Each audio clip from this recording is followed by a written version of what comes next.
मेरे प्यारे सभी साथियों का हार्दिक अभिनंदन और स्वागत करते हैं गेंजर लर्निंग गुरुजी प्लेटफॉर्म में।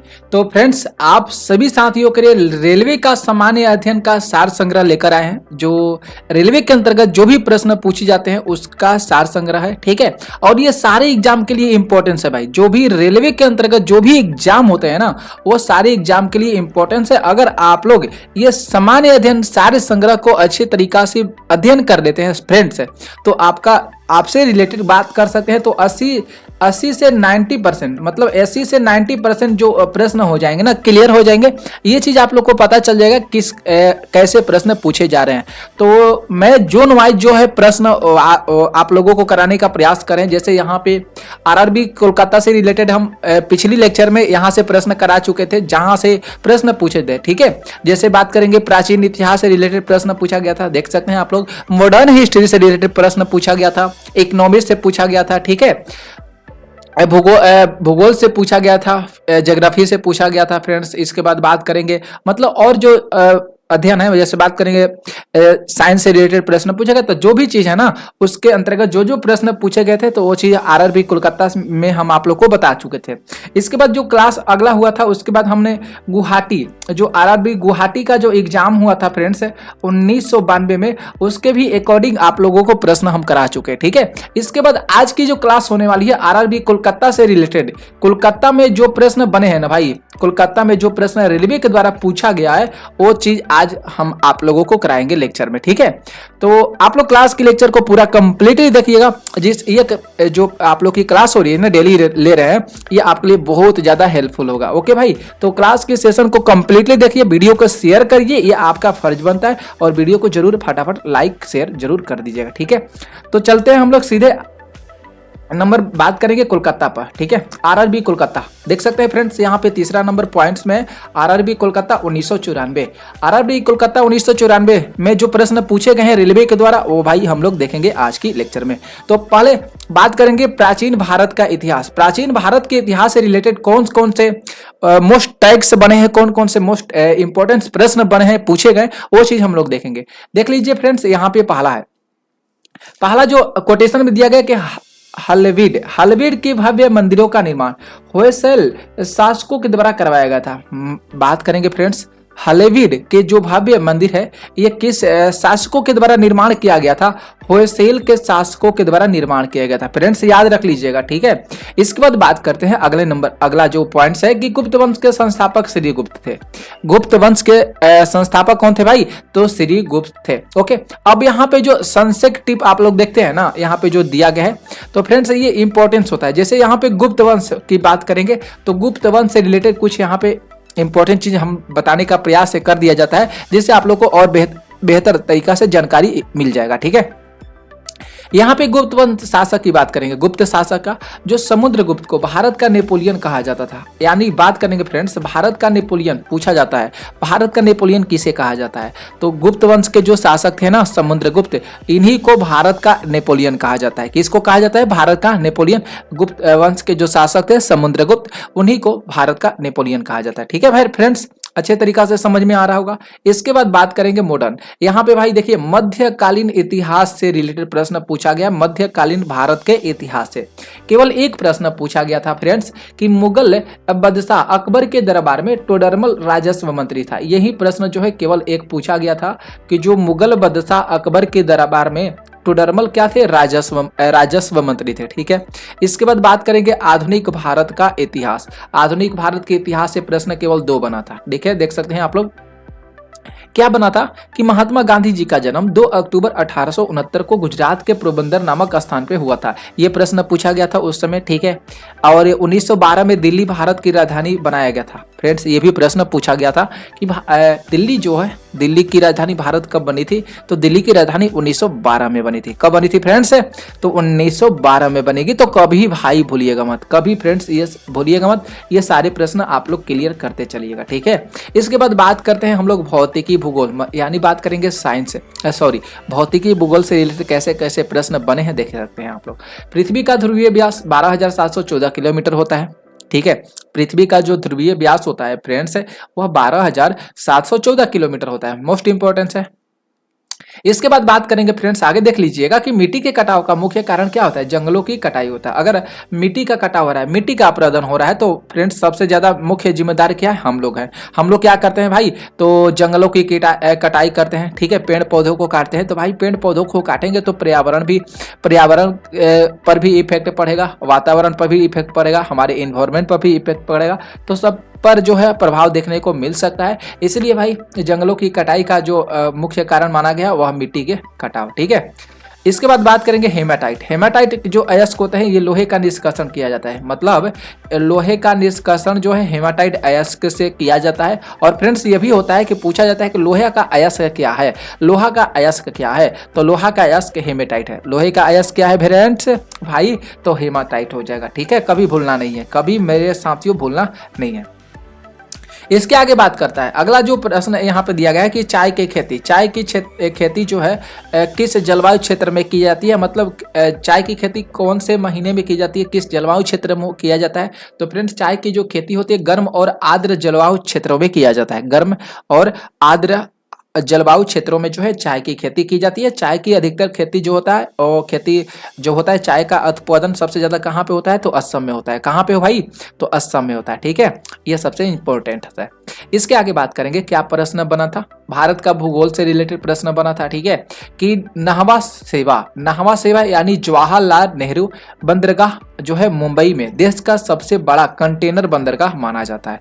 मतलब बात करेगा भाई कि देश का सबसे बड़ा कंटेनर बंदरगाह कौन सा है, देश का सबसे बड़ा कंटेनर बंदरगाह कौन सा है, तो नहवा सैया कहाँ पे है भैया, मुंबई में, जिसको हम लोग जवाहरलाल नेहरू बंदरगाह के रूप में जानते हैं। क्या जानते हैं, जवाहरलाल नेहरू बंदरगाह के रूप में जानते हैं। फ्रेंड्स याद कर लीजिएगा, कभी भूलिएगा मत। आगे देखेंगे, इसके बाद जो प्रश्न बना था ना भाई, भारतीय राजस्व एवं संविधान से रिलेटेड प्रश्न बना था, केवल 2 प्रश्न बना था, देख सकते हैं यहाँ पे, ठीक है। क्या बना था, कैबिनेट मिशन, कैबिनेट मिशन यानी 16 मई 1946 की सिफारिश पर संविधान सभा का गठन किया गया था। संविधान सभा का गठन कब किया गया था भाई, तो 16 मई 1946। किसके मिशन पर भाई, तो कैबिनेट मिशन की सिफारिश से, कैबिनेट मिशन की सिफारिश से संविधान सभा का गठन 16 मई 1946 को किया गया था, ठीक है। राष्ट्रपति की बात करेंगे, ये प्रश्न बना था, राष्ट्रपति यानी भारत का प्रथम नागरिक कौन होता है, भारत का प्रथम नागरिक कौन होता है, ये प्रश्न हम आप लोगों से पूछ रहे हैं। तो आप लोग तो जरूर पढ़े, कहिएगा सर जी भारत का प्रथम नागरिक तो जो होते हैं राष्ट्रपति जी होते हैं। कौन होते हैं, राष्ट्रपति जी होते हैं। और अभी जो हमारे राष्ट्रपति है भारत देश के, तो द्रौपदी मुर्मू, ठीक है, जो एक आदिवासी समूह से बिलोंग करती है। ओके भाई, इसके बाद बात करेंगे, भारतीय अर्थव्यवस्था से रिलेटेड प्रश्न आया था। ये क्या आया था प्रश्न, देख लीजिए कि यहाँ पे क्या है, प्रश्न बना था कि पहली बार 19 जुलाई 1969 को 14 बैंकों का राष्ट्रीयकरण किया गया था। इस तरह का प्रश्न पूछा गया था। कैसे प्रश्न पूछा गया था, हम आप लोग को बताते हैं। यहाँ पे जो प्रश्न पूछा गया था आरआरबी के द्वारा कि पहली बार 19 जुलाई 1969 को कितने बैंकों का राष्ट्रीयकरण किया गया था। ऑप्शन में था 14, 12, 69, 14, 12, 10, 15। तो फ्रेंड्स यहाँ पे क्या आ जाएगा, 14, यानी बात करेंगे भाई 14 बैंकों का राष्ट्रीयकरण किया गया था पहली बार 19 जुलाई 1969 को। कितना, तो 14, कितना, तो 14, ठीक है। भौतिकी विज्ञान से रिलेटेड बात करेंगे, साइंस में पूछा गया है, केवल 2 प्रश्न पूछा गया था भौतिकी विज्ञान से रिलेटेड कि ध्वनि का मात्रा क्या होता है, डेसिबल, यानी ध्वनि को हम किससे माप सकते हैं, तो ध्वनि को हम डेसिबल से माप सकते हैं। किससे माप सकते हैं, डेसिबल से माप सकते हैं। ओके, इसके आगे बात करते हैं। यहाँ पे जो आगे है कि कांच से गुजरते समय बैगनी रंग की गति सबसे कम होती है। अगर कांच है, कांच देखते हैं ना, कांच आप लोग देखें शीशा होता है, तो उससे अगर हम बैगनी रंग को गुजारते हैं तो उसकी गति क्या होती है, सबसे कम होती है, सबसे कम होती है, मतलब ठीक है भाई, सबसे कम होती है। ओके, तो ध्यान रखिएगा। इसके बाद बात करेंगे, केमिस्ट्री में प्रश्न पूछा गया था, 2 ही पूछा गया था। क्या पूछा गया था, देख लीजिए। 1984 के भोपाल गैस त्रासदी में मिथाइल आइसोसाइनाइड नामक गैस का रिसाव हुआ था। मतलब 1984 में बात करें भाई, 1984 के भोपाल गैस त्रासदी हुआ था ना भाई, क्योंकि इसमें हजारों लोग की जानें चली गई थी, जनरल डायर ने गोली चलाया था। तो भाई वही चीज यहाँ पे कर है, तो मिथाइल आइसोसाइनाइड नामक गैस का रिसाव हुआ था। सीने बार से रिलेटेड आया था प्रश्न, पारा का एच के क्या होता है, तो पारा का एच का सीने बार होता है। क्या होता है, सीने बार होता है। इसके बाद जीव विज्ञान के प्रश्न आया था, मतलब बायोलॉजी से प्रश्न पूछा गया था। बायोलॉजी से जो प्रश्न पूछा जाता है ना भाई, सबसे ज़्यादा इंपॉर्टेंस होता है बायोलॉजी से प्रश्न, बहुत ज़्यादा पूछा जाता है, हर एग्जाम में पूछा जाता है, कोई भी कॉम्पिटिटिव एग्जाम होते हैं, क्योंकि यहाँ पे जीव विज्ञान से ऐसे प्रश्न बनते हैं ना जो इसकी लिमिट सीमा नहीं होती है, क्रॉस मल्टीपल होता है भाई, इसका लिमिट सीमा नहीं होता है। तो देख सकते हैं यहाँ पे यहाँ मुर्रा बोला जाता है, मुर्रा भी कहा जाता है ना, मुर्रा या मुरिया देख सकते हैं। इसके बाद सूती, मावाड़ी, जाफराबादी, मेहसाना, ये सभी जो है भैंसों की नस्ल है। ठीक है, तो पूछा गया था कि इनमें से भैंसों की नस्ल जो है कौन कौन सा है, तो भाई देख सकते हैं मेहसाना, जाफराबादी, मावाड़ी, सूती और मुर्रा। याद रख लीजिएगा, इंपॉर्टेंस है, हो सकता है अगला बार जो एग्जाम होने वाला है एनटीपीसी का उसमें भी प्रश्न आ सकता है। इसके बाद बात आया था प्रश्न मसालों की रानी पूछा गया था, तो इलायची, मसालों की रानी किसे बोला जाता है, इलायची को बोला जाता है। वृक्षों के छाल से होती है, मतलब दालचीनी जो है किससे प्राप्त की जाती है, तो दालचीनी जो होती है भाई वृक्षों की छाल से प्राप्त की जाती है। किसे, तो वृक्षों की छाल से प्राप्त की जाती है। इसके बाद जो देख सकते हैं सिस्टम नेचर, सिस्टम नेचर जो है लिनियस की पुस्तक है। ठीक है, सिस्टम नेचर जो है किसकी पुस्तक है, तो सिस्टम नेचर लिनियस की पुस्तक है, ये इंपॉर्टेंट है, याद रख लीजिएगा। टिप की बात करेंगे, लिनियस को आधुनिक वर्गीकरण का पिता कहा जाता है। आधुनिक वर्गीकरण का पिता किसे कहा जाता है, तो आधुनिक वर्गीकरण का पिता लिनियस को बोला जाता है। ठीक है फ्रेंड्स, याद रख लीजिएगा, कभी भूलना नहीं है। इसके बाद अन्य की बात करते हैं, जो हम लोग की प्रश्नवाली जो होती है ना, उससे हट के भी प्रश्न पूछा गया था। क्या पूछा गया था देख सकते हैं, यहाँ पे जो है बांग्लादेश की मुद्रा, इसको बोला जाता है टक्का। बांग्लादेश की मुद्रा क्या है, टक्का। बकरी के संदर्भ में अनुसंधान हेतु केंद्रीय अनुसंधान संस्थान की स्थापना उत्तर प्रदेश के मथुरा के पास मखदुम जिले में किया गया था। ठीक है, तो यहाँ पे बकरी के संदर्भ में पूछा गया था, जो जिसकी स्थापना जो है उत्तर प्रदेश में किया गया था। उत्तर प्रदेश के मथुरा के पास एक मखदुम गांव है, वहीं पे किया गया था। जोरबीर की बात किया, जोरबीर कहाँ पे, बीकानेर यानी राजस्थान में बात है। ईंट पर राष्ट्रीय अनुसंधान केंद्र है, यहाँ पे ईंट पर राष्ट्रीय अनुसंधान केंद्र कहाँ पे, राजस्थान में। राजस्थान में मतलब जोरबीर यानी बीकानेर में। भूमि के अध्ययन को पेडोलॉजी बोला जाता है। फ्रेंड्स, ये भी प्रश्न आया था, भूमि के अध्ययन को क्या बोला जाता है, पेडोलॉजी बोला जाता है। अन्य मतलब ये सबसे अलग से हट के आया था प्रश्न। ठीक है, अब यहाँ पे बात करेंगे फ्रेंड्स चौथा नंबर पे आरआरबी सिकंदराबाद 1994। आरआरबी सिकंदराबाद 1994 से रिलेटेड प्रश्न जो पूछा गया था वो चीज हम लोग देखेंगे। तो पहले प्राचीन भारत का इतिहास से बात करते हैं, एंशिएंट हिस्ट्री से बात करते हैं। केवल एक प्रश्न पूछा गया था विशाख दंत के बारे में। विशाख दंत के द्वारा जो पुस्तक का नाम क्या है, मुद्रा राक्षस हो जाएगा। यानी बात करेंगे विशाख दंत की पुस्तक का क्या नाम है, तो विशाख दंत की पुस्तक का नाम मुद्रा राक्षस है। विशाख दंत की पुस्तक का नाम क्या है फ्रेंड्स, तो मुद्रा राक्षस है। मध्यकालीन भारत की इतिहास करेंगे तो इब्राहिम लोदी, लोदी वंश के अंतिम शासक थे। लोदी वंश के अंतिम शासक कौन थे, तो इब्राहिम लोदी थे। लोदी वंश के अंतिम शासक कौन थे मेरे भाई, तो इब्राहिम लोदी थे। आप लोग से प्रश्न पूछ रहे हैं लोदी वंश के अंतिम शासक कौन थे, तो कहिएगा सर इब्राहिम लोदी थे। ओके, इसके बाद टिप की बात करते हैं, इन्हीं से इब्राहिम लोदी से रिलेटेड जो टिप्स है ये चीज देखेंगे। बाबर को भारत पर आक्रमण करने का नियंत्रण जो है पंजाब के जो शासक थे ना, दौलत खान लोदी एवं इब्राहिम लोदी के चाचा आलम खान ने दिया था। यानी यहाँ पे जो कोटेशन में दिया गया सबसे इंपॉर्टेंट बातों का जिक्र किया गया है कि बाबर को भारत पर आक्रमण करने का जो नियंत्रण है भाई, नियंत्रण माफ कीजिएगा, निमंत्रण यहाँ पे है। यहाँ के जो पंजाब के शासक थे दौलत खान लोदी और इब्राहिम लोदी के चाचा आलम खान ने दिया था। ठीक है, इब्राहिम लोदी और बाबर के मध्य जो है 21 अप्रैल 1526 को पानीपत के मैदान में युद्ध को लड़ा गया था। पानीपत के मैदान में युद्ध को लड़ा गया था 21 अप्रैल 1526 इब्राहिम लोदी और बाबर के बीच। ओके भाई, याद रख लीजिएगा, इंपॉर्टेंस है। इसके बाद बात करेंगे आधुनिक भारत का इतिहास, यानी बात करेंगे यहाँ पे 1942 ईस्वी में आजाद हिंद फौज का गठन किया गया था। पूछा जाता है प्रश्न, आजाद हिंद फौज का गठन किया गया था कब, 1942 में किया गया था सुबह। ठीक है, 1942 में। इसके बाद बात करेंगे भाई भारत में प्रथम रेल लॉर्ड डलहौजी के शासन काल में प्रारंभ हुआ था। बिल्कुल सही बात है, रेल जो सबसे पहले रेल चला था लॉर्ड डलहौजी के शासनकाल में, जो सबसे पहले भारत में ट्रेन चला था। इसके बाद विश्व इतिहास से रिलेटेड प्रश्न पूछा गया था। रूसी क्रांति कब हुआ था, 1917 में हुआ था। कब हुआ था, 1917 में। इंग्लैंड के प्रथम प्रधानमंत्री थे रॉबर्ट वालपोल। तो इंग्लैंड के प्रथम प्रधानमंत्री कौन थे भाई, तो रॉबर्ट वालपोल थे। लंदन में इंडिया हाउस स्थित है। लंदन में इंडिया हाउस कहाँ पे, तो लंदन में।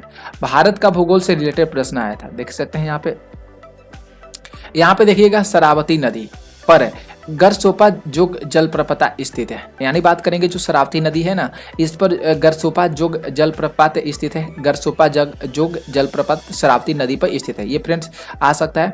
तो गरसोपा जोग जलप्रपात भाई किस नदी पर स्थित है, तो कहिएगा सर जी शरावती नदी पर स्थित है। भारत का सबसे बड़ा कृषि प्रायोगिक फर्म अम्बाला है। क्या है भाई, भारत का सबसे बड़ा कृषि जो प्रायोगिक फर्म है ये अम्बाला में अवस्थित है। ओके, राष्ट्रीय समुद्री विज्ञान संस्थान गोवा में स्थित है। राष्ट्रीय समुद्री विज्ञान संस्थान ये गोवा में स्थित है। इसके बाद भारतीय राज्य व्यवस्था और संविधान से रिलेटेड प्रश्न पूछा गया था। शिक्षा समवर्ती सूची के अंतर्गत आती है। शिक्षा जो है भाई ये किस सूची के अंतर्गत आती है, तो शिक्षा जो होती है समवर्ती सूची के अंतर्गत आती है। टिप की बात करेंगे, चलिए इसी टिप पर एक प्रश्न यहाँ पे बन चुका है। क्या है ये इंपॉर्टेंस है कि 5 विषयों का राज्य सूची में समवर्ती सूची में स्थानांतरण जैसे शिक्षा, वन, वन्य जीव, पंछियों का संरक्षण, नापतोल और न्याय प्रशासन, उच्चतम न्यायालय और उच्चतम न्यायालय के अलावा सभी न्यायालयों का गठन और संगठन। ये बहुत बात करने का मस्त है प्रश्न। 5 विषयों का राज्य सूची यानी समवर्ती सूची। ठीक है, 42वें संविधान संशोधन के अंतर्गत उपराष्ट्रपति राज्यसभा का पदेन अध्यक्ष होते हैं। तो देखेंगे भाई राज्यसभा का पदेन अध्यक्ष कौन होते हैं, तो राज्यसभा का पदेन अध्यक्ष उपराष्ट्रपति जी होते हैं। ठीक है, उपराष्ट्रपति जी होते हैं राज्यसभा का पदेन अध्यक्ष। इंपॉर्टेंट है।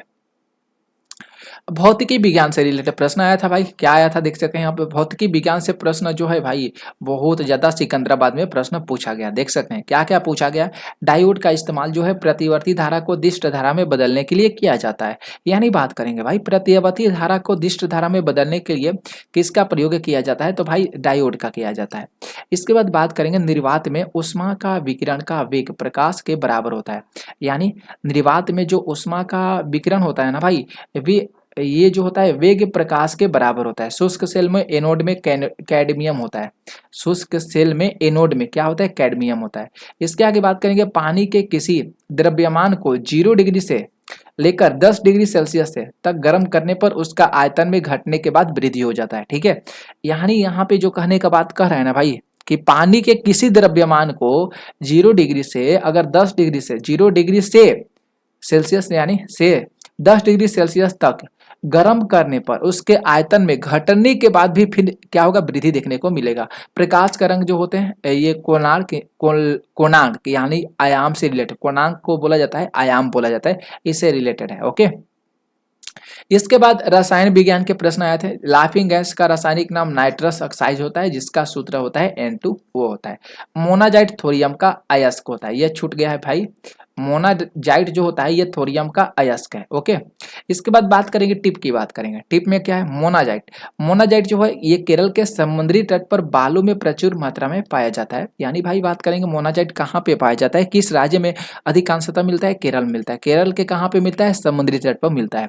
हेमाटाइट लोहा का अयस्क है, जो पहले कुछ देर आप लोगों को बताए थे हेमाटाइट के बारे में। ठीक है, जो कोलकाता में प्रश्न पूछा गया था। जब लोहा में जंग लगता है तो लोहे का वजन बढ़ जाता है। लोहा में जंग लगता है तो वह भारी हो जाता है, तो भाई वजन तो स्वाभाविक रूप से बात है कि बढ़ जाएगा। तांबा को उत्कृष्ट धातु कहा जाता है। उत्कृष्ट धातु किसे बोला जाता है, तांबा को। ऑरिक क्लोराइड का उपयोग सर्प विषरोधी सुई बनाने में किया जाता है। ऑरिक क्लोराइड याद रख लीजिएगा, इंपॉर्टेंस है। पूछा जाता है प्रश्न कि सर्प विषरोधी सुई, सर्प विषरोधी सुई मतलब जब सांप काट देता है तो एक सुई होता है, उसके अकॉर्डिंग बनता है, सांप के अकॉर्डिंग कि कौन सा सांप काटा है किसी व्यक्ति को, उसी के अंतर्गत ना भाई उसके अंदर इंजेक्शन दिया जाएगा। तो सर्प विषरोधी सुई बनाने में किसका प्रयोग किया जाता है, ऑरिक क्लोराइड का किया जाता है। बायोलॉजी से रिलेटेड प्रश्न देख लीजिए, बहुत ज्यादा प्रश्न आता है। ध्वनियों में रक्तचाप जो होते हैं ना उच्च होते हैं। ध्वनियों में रक्तचाप जो दाब होता है, प्रेशर होता है, वह क्या होता है, उच्च होता है। इसके बाद ल्यूकेमिया एक भयंकर रोग है जिसमें खून बनाने वाले अंग जो होते हैं ना श्वेत रक्त कणों की मात्रा से अधिक पैदा करते हैं। शैवाल में खाद्य पदार्थ स्टार्च के रूप में उपस्थित रहता है। शैवाल में खाद्य पदार्थ जो होते हैं ये स्टार्च के रूप में उपस्थित रहता है। जीवाणु की बात करेंगे, जीवाणु पॉलीसेकेराइड की बनी होती है। जीवाणु पॉलीसेकेराइड की बनी होती है। ओके, एक इसके बाद बात करेंगे अन्य, यानी बात करेंगे थल सेना दिवस। भारत में थल सेना दिवस कब मनाया जाता है? 15 जनवरी को मनाया जाता है। तो यहाँ पे देख सकते हैं, ठीक है। भारतीय थल सेना दिवस यहाँ पे बात करेंगे 15 जनवरी को मनाया जाता है। तो यहाँ पे हम लोग आज की क्लास में देखें कि कोलकाता में किस तरह के प्रश्न पूछे गए थे और सिकंदराबाद में किस तरह के प्रश्न रेलवे के द्वारा पूछा गया था। तो ये क्लास बेहतर लगा होगा आप लोगों को, ठीक है भाई फ्रेंड्स। आप लोग बता दीजिएगा, वीडियो को जितना होगा शेयर कर दीजिएगा और वीडियो को लाइक कर दीजिएगा। तो मिलेंगे इसी तरह के इन्फॉर्मेशन आप लोग को देंगे और बहुत कुछ बताएंगे। तो मिलते हैं अगले क्लास में। आज के लिए बस इतना ही। थैंक यू साथियों।